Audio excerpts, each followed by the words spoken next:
安卡拉加奇大学经济学院国际关系系讲师阿布多热希德·卡尔卢克教授的家庭遭到了中国政府的铁血镇压。他在社交媒体上分享了他最近收到的不幸消息。他说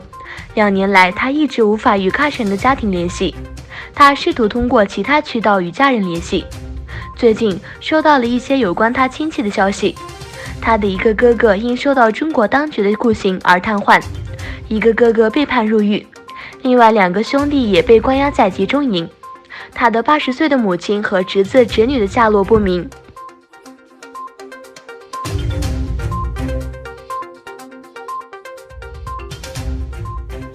一项最新调查报告发现，短视频应用抖音 TikTok 的母公司字节跳动和电讯巨头华为等中国科技产业都密切参与了中国政府对东突厥斯坦少数民族进行的监控，并将研发的监控科技推向海外。澳大利亚战略政策研究所国际网络政策中心再度发布中国科技产业全球扩张的数据报告，显示除了人们熟知的海康威视和大华技术公司以外，北京字节跳动和华为等在人工智能和监狱领域拥有科技领先地位的公司，也把开发的重点放在政府提供维安服务上。最典型的就是对新疆当局提供协助，导致人权遭受大规模的侵害。澳大利亚战略政策研究所国际网络政策中心在报告中特别提到，北京字节跳动和华为等科技产业已经在全球范围内拓展业务，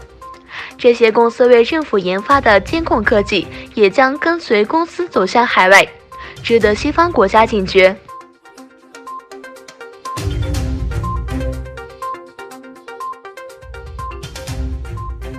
因一些意大利议员的邀请，来自香港的学生维权人士经民主党总书记黄志峰通过电视会议与意大利议会联系，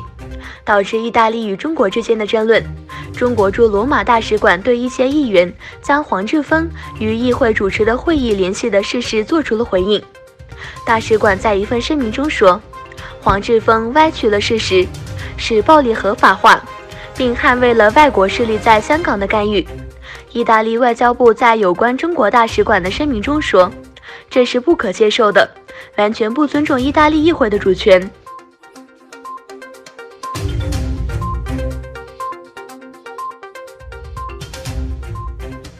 朝鲜周六发表外务省负责日本事务副局长的文章，以日本把28日的超大型火箭炮连发试射视作弹道导弹发射为由，点名谴责首相安倍晋三，警告称不日在最近的地方可能看到真正的弹道导弹到底是什么样的。朝鲜周四发射2枚抛物线弹道飞行体落入朝鲜半岛东部海域。安倍在朝鲜试射后表示，朝鲜发射导弹是对日本及国际社会的威胁，东京则会与伙伴持续监控局势。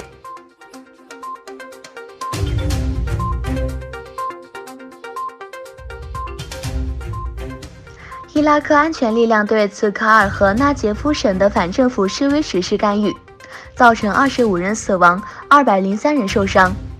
伊拉克经历数十年冲突与暴力，高失业率和贪腐横行，让年轻人忍无可忍。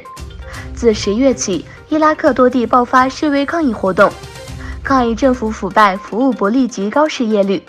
与此同时，伊拉克总理阿迪勒·阿卜杜勒·麦荷迪说，他将向国民议会递交辞呈。伊拉克议会将开会讨论总理辞职的请求和其卡尔省的暴力问题。